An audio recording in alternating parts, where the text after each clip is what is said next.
3 시리즈랑 몇 번을 번갈아 타면서 계속 해봐도 3 시리즈보다 코너가 훨씬 안정적이에요.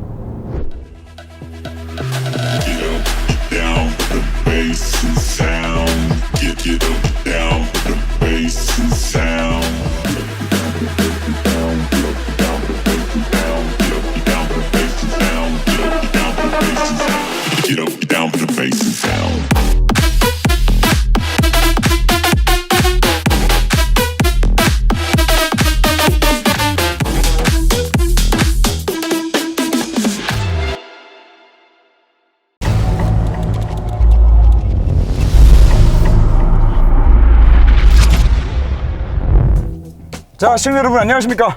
저희 리뷰 사상 최초로 후진을 하면서 지금 시작하고 있습니다. 네. 전에 3008 리뷰를 저희가 모트라인 최초로 푸조 리뷰를 하면서 말씀을 드렸는데, 이 후방 카메라랑 어라운드 뷰는 이런 식으로 달 거면 차라리 달질 말든가. 카메라 화질이 좀 심각하죠. 네, 많이 심각합니다. 그래서 이 어라운드 뷰를 보고 있으면 도대체 내가 여기서 뭘 봐야 되는 건가, 이거를 보다 보면은 오히려 더 사고의 위험성이 좀 커질 것만 같은, 네, 그런 생각이 들고, 후방 카메라 같은 경우에는 화질이 너무나 안 좋아서 이렇게 지금 쨍쨍한 대낮에도 픽셀이 막 다 깨져 보이는. 그러면 밤에는 어떻겠습니까? 네, 밤에는 뭐 뒤에 진짜 애기가 지나다니거나 무슨 뭐 동물이 지나다니거나 뭐 조그만 게 있으면은 거의 뭐 분간이 식별이 안 될 정도로, 네, 그 정도로 화질이 안 좋습니다. 이런 식으로 달 거면 달지 말아라. 네. 하지만 지금 여기 보면은 지금 보시다시피 카카오 내비를 제가 지금 안드로이드 오토를 통해서 이렇게 연결을 해놨는데, 이거는 굉장히 좋은 것 같아요. 차값이 굉장히 경쟁적인 반면에 좀 이렇게 당연히 있어야 될 것 같은 게 빠져 있는 거야. 이런 옵션들이 몇 개 있는데 그 중에 하나가 지금 내비게이션이거든요. 네, 이 내비게이션이 없는데 대신에 안드로이드 오토랑 애플 카플레이가 정상적으로 굉장히 잘 작동을 하기 때문에, 네, 이 부분은 뭐 어차피 잘 안 쓰는 거를 빼면서 가격을 낮추고 경쟁력을 좀 갖췄다. 네, 이 정도로 판단을 할 수 있을 것 같습니다. 제가 리뷰를 준비하면서 주변에 차를 좋아하시는, 차에 기본적으로 관심을 많이 갖고 계신 주변 지인분들한테 푸조차에 대해서 어떻게 생각해? 라고 질문을 했을 때 정말 압도적으로 80% 이상이 이렇게 대답했어요. 푸조차? 글쎄, 한 번도 관심을 가져본 적이 없어서 좋은지 안 좋은지도 모르겠네, 별로 아니야? 다 이런 반응이야. 사실 따지고 보면 프랑스 차도 프랑스 차 나름대로의 어필할 수 있는, 이 푸조 나름대로 굉장히 오랜 역사를 갖고 지금까지 브랜드를 키워오면서 어필할 수 있는 부분들이 분명히 있는 브랜드였단 말이죠. 이 100년이 넘는 역사를 가지고 있는 사실 자동차 브랜드인데, 얘들이 지금까지 어필했던 걸 잘 보면은 약간 독일에서의 그 폭스바겐이 추구하는 것과도 같은 그런 좀 경제성, 실용성을 굉장히 좀 꾸준히 계속 밀어온 브랜드이기도 하고, 또 BMW가 추구하는 그런 운전의 즐거움, 코너링, 이런 것들을 또 강조했던 브랜드이기도 하단 말이에요. 근데 사실 우리나라에서는 평판이 그렇지 않아요. 우리나라에서 푸조의 평판이 도대체 그러면 왜 이렇게 됐냐를 제가 곰곰이 계속 좀 알아보고 생각을 해보니까, 그 환불 모터스라고도 유명한 그 한불 모터스라고 있죠. 이 한불 모터스가 애초에 이 자동차 마케팅이라는 거에 대해서 너무 경험도 없고 돈도 없고 아무것도 없는 상태에서 주먹구구식으로 마케팅을 하고 지금까지 차를 팔아왔던 게 아닌가. 그렇기 때문에 이 푸조라는 브랜드에 대한 인식이 우리나라에서 조금 더 똥망을 한 게 아닌가? 라는 그런 생각이 드는 거죠. 얘네가 마케팅한 뉴스 기사들을 보면은 대부분 다 가격에 대한 것들이에요. 야, 우리 이번에 한 달에 뭐 8만 원만 내면은 이 차를 탈 수 있게 해줄게. 야, 우리 이번에는 이렇게 원래도 싼 차인데 얼마를 더 할인한다? 돈 얘기밖에 없어요. 돈 얘기밖에. 그런데 문제는 뭐야? 이렇게, 그래, 그러면 뭐 돈 그래, 싸 할인.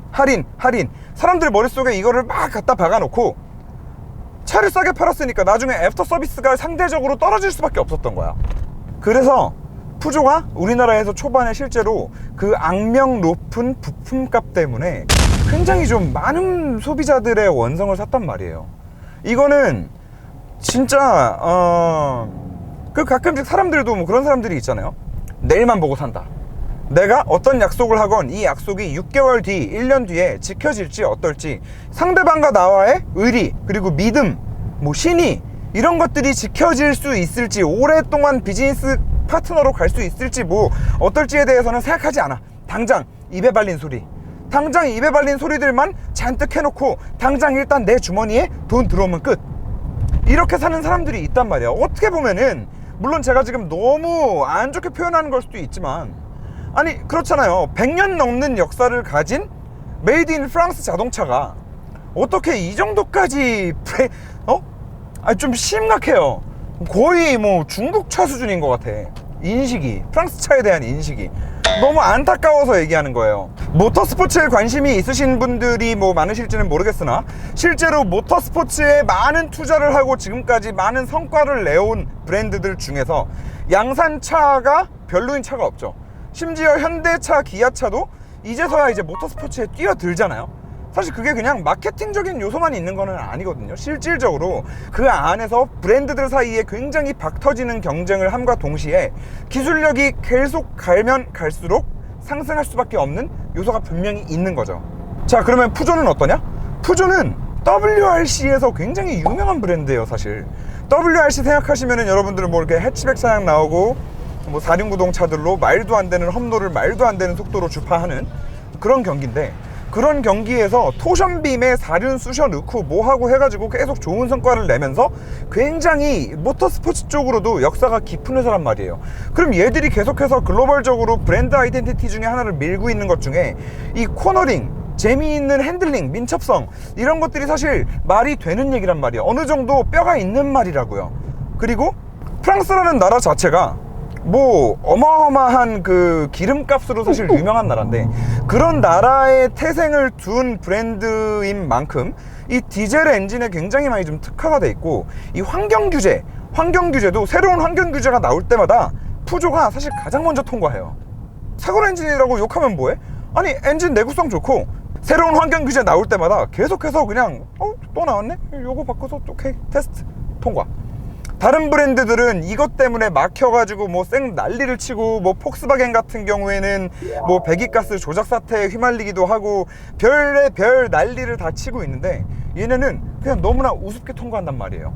이 정도로 경제성이나 이런 코너링, 민첩성, 운전의 재미, 이런 것들을 분명히 아이덴티티로 가지고 있는 브랜드인데, 한국에서는 왜 환불 모터스는 지금까지 이런 것들을 제대로 하나도 어필을 하지 않았나. 결국 그래서 제가 드리고 싶은 말씀은, 푸조차가 우리나라에서 지금 깔려있는 이 인식만큼이나 그렇게까지 쓰레기 취급을 받아야 되는 그런 브랜드가 절대 아니에요. 절대 아니고, 이거는 어디까지나 최초의 이 차를, 푸조라는 브랜드를 한국에 가지고 들어와서 마케팅을 대단히 잘못했다.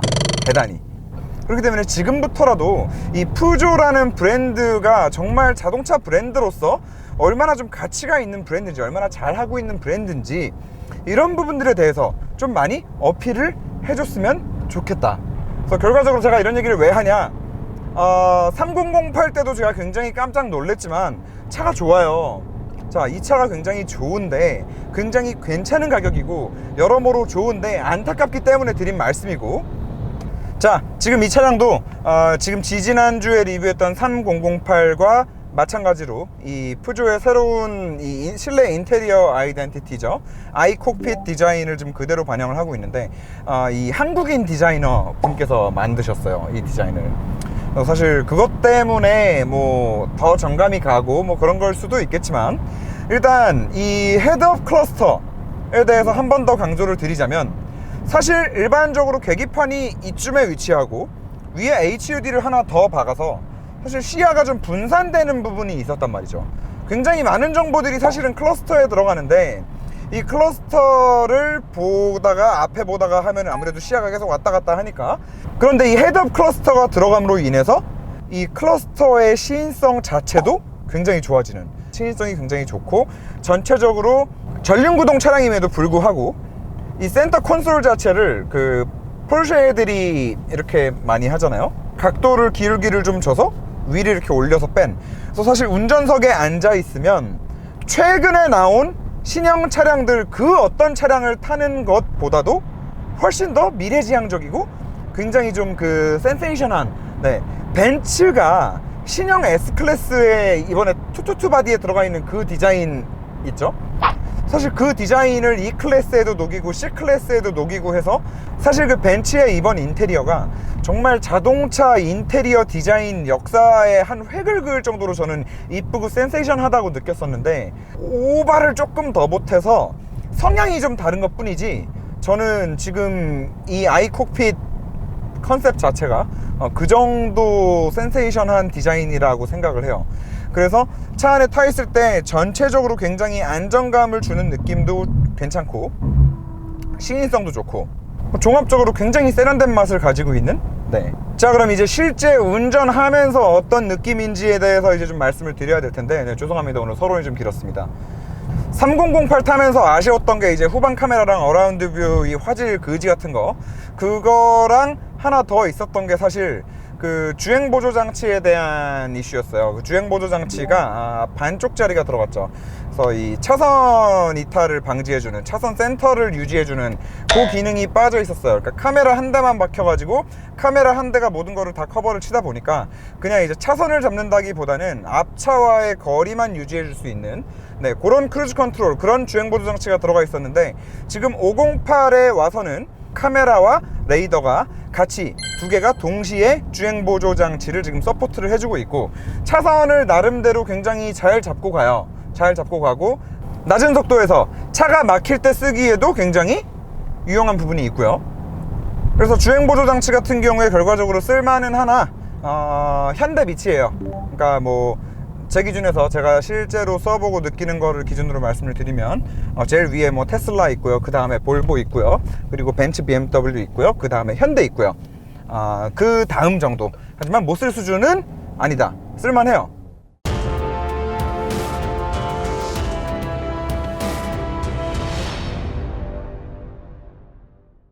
자, 일단 파워트레인 같은 경우에는 전륜구동입니다. 전륜구동이고 180마력 디젤 엔진에 아이신 8단 미션이 물려 있고요.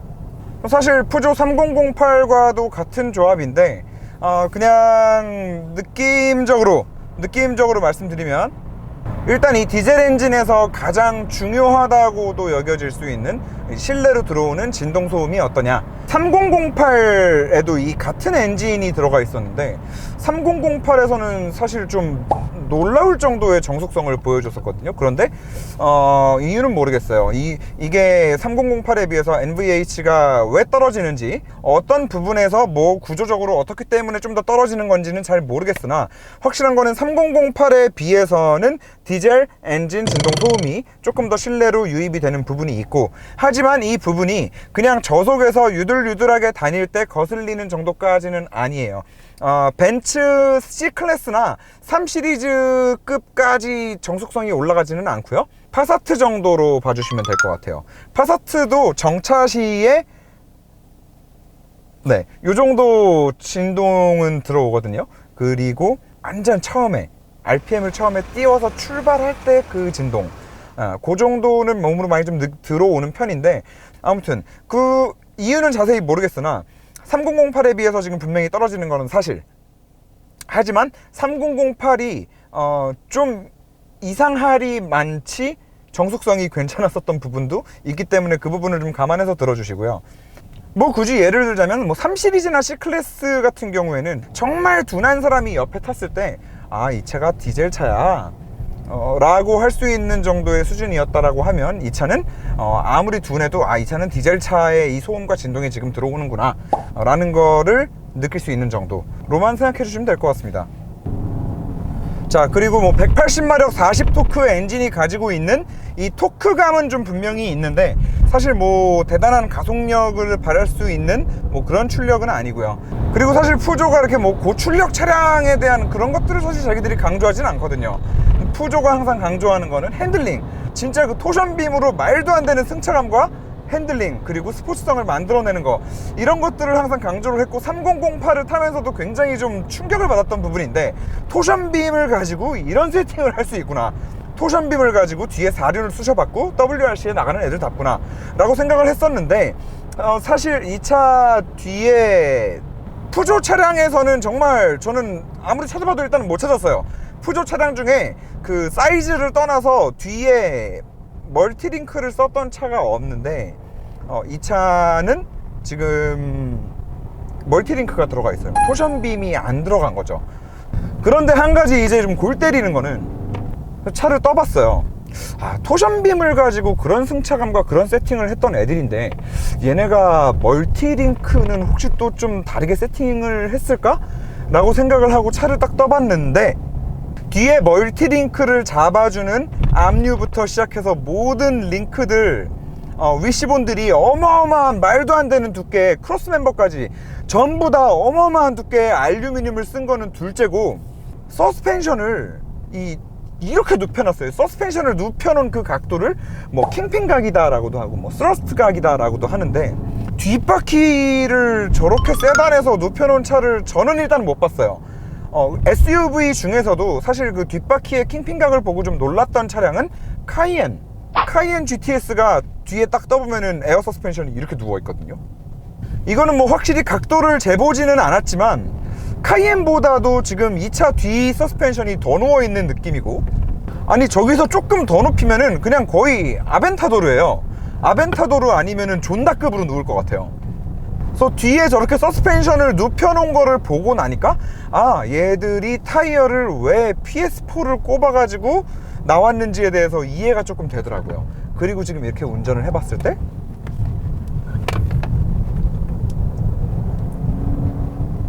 이 방지턱을 뛰어넘거나 노면이 안 좋은 곳을 다닐 때 그 추종성도 사실 굉장히 좋은 느낌이고, 제가 지금 이 차를 테스트를 하면서 아니 푸조는 지금까지 할인 우리는 싸 뭐 한 달에 8만원 막 이런 것만 듣다가 공부를 하다 보니까 얘네가 이 코너링에 대해서 굉장히 자부심이 큰 브랜드인 것 같아가지고 320D 코너링 2세그먼트의 최고 코너링 강자는 뭐 항상 자기들이 자랑하는 브랜드가 있잖아요, 3시리즈.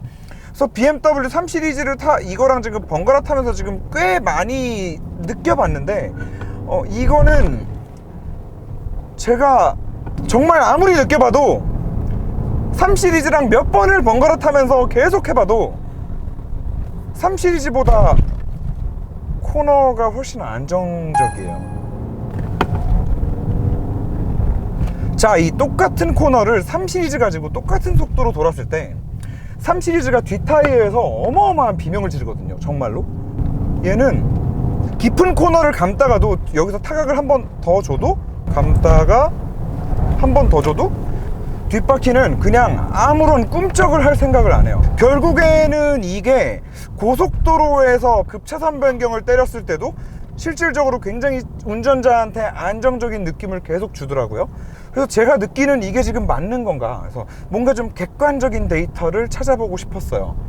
그래서 해외 G바디 신형 3시리즈랑 지금 이 푸조 508이랑 무스 테스트한 결과를 비교해서 봤는데, 이 508이 시속 80km 무스 테스트에서 꽃갈콘을 하나도 안 건드리고 거기를 클리어 하더라고요. 그래서 80km가 원래 이렇게 통과하는 수치인가 하고서 3시리즈를 봤더니 3시리즈가 똑같은 환경의 무스 테스트에서 80km로 지나가면서 꽃갈콘을 2개를 탁탁 치는 거예요. 그래서 이게 느낀 게 일정 부분 맞나 보다. 그래서 실제 주행하는 느낌으로 사람이 느껴지는 거를 베이스로 보나, 이 수치적으로 나와 있는 결과물을 보나, 푸조에서 그렇게 말하고 있는 뭐 재미있는 코너링, 핸들링 민첩성 이런 것들이 그냥 하는 말이 아니었구나.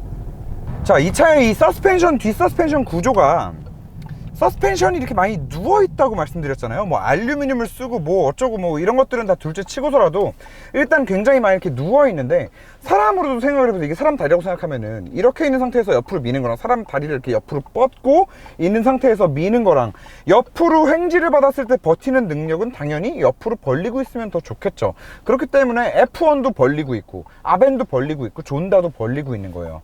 그런데 중요한 거는 이 차 가격이 지금 GT라인 중간 등급인데, GT라인 기준으로 했을 때 차값이 4,800만원, 우리 카룸을 통해서 구매를 하게 되면 550만원 할인받아가지고 지금 4,300이면은 구매를 할 수 있는 차량이란 말이에요.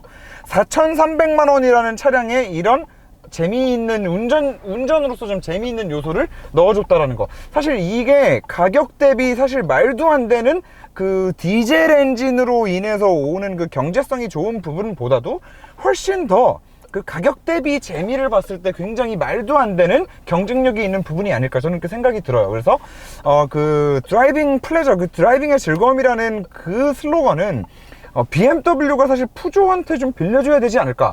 함블 모터스한테 야 너네도 좀 이렇게 해서 마케팅을 좀 해봐, 이러면 굉장히 괜찮을 거야 라고 좀 이렇게 좀 전수를 해줬으면 좋겠어요. 왜 이런 것들을 얘기 안 하고 맨날 뭐 가격 정책만 얘기하고 있냐고. 물론 이 차에 운전의 즐거움이라는 부분을 놓고 얘기를 한다면 BMW랑은 사실 이제 뭐 비할 수 없는 게 이제 하나 있기는 해요. BMW는 후륜이잖아요.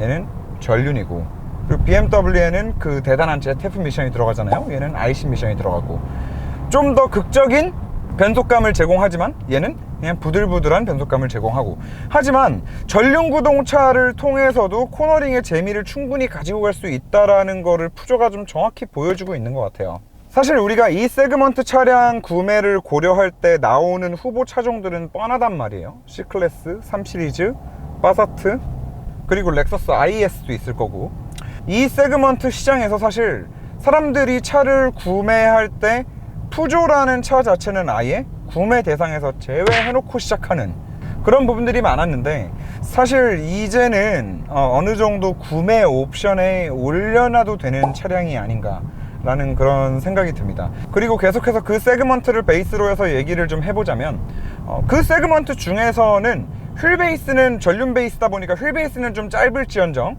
이 전장, 차량의 길이 자체는 지금 이 세그먼트에서 가장 긴 전장을 가지고 있고, 그리고 또 전고는 가장 낮아요. 아무래도 그러다 보니까 뒷자리 헤드룸에서 조금 손해를 보는 부분이 있을 수는 있는데, 외형적으로 디자인적으로 봤을 때 저 앞에 이거 뭐 이게 이빨 이렇게 돼 있는 거, 그거는 조금 뭐 호불호가 갈릴 수 있는 디자인이라고는 하나, 뒤에 테일램프 같은 경우에 디자인이 일단 제 기준에서는 너무 예쁘게 나와서, 그리고 또 이 차량이 SW 모델, 이제 외건 모델이 또 출시가 돼요. 그래서 외건 모델 같은 경우에는 또 더 디자인적으로 완성도가 좀 있다라고 저는 보여지거든요.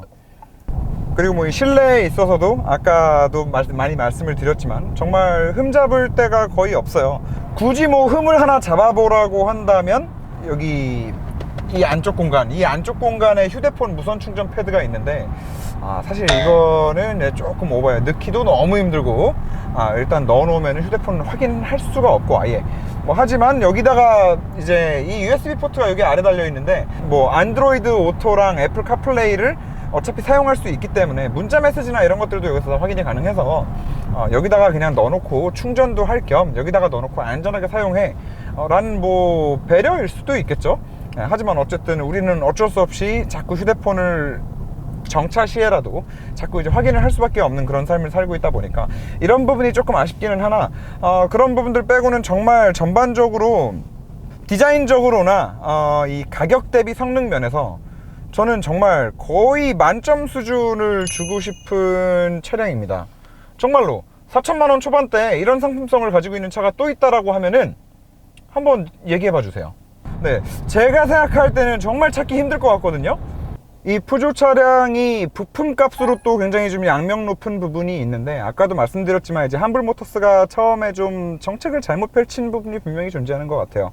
프랑스 차 자체가 부품값이 높은 게 아니라 한국에서 비싸게 팔렸던 거고, 현재는 그래도 많이 좀 괜찮아진 것 같아요. 그래서 앞범퍼를 기준으로 해서 C클래스나 3시리즈나 이 차량의 앞범퍼나 세 차량 다 뭐 견적을 냈을 때 80만원에서 90만원, 뭐 70만원대에서 90만원까지 이렇게 좀 요 정도 레인지에서 그냥 같이 형성되어 있더라고요.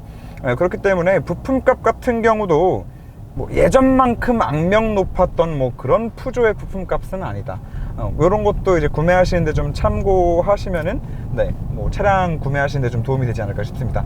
자, 좋은 주말 보내시고 이제 벌써 또 이제 슬슬 가을이 오죠. 그래서 날씨도 좋아지고 해서 또 주말에 여행 다니고 장거리 운전 하실 일이 점점 많아지실 것 같은데, 안전 운전하시고 좋은 여행 되시고 행복한 시간 보내시기 바라겠습니다. 정말 감사합니다. 윤성로였습니다.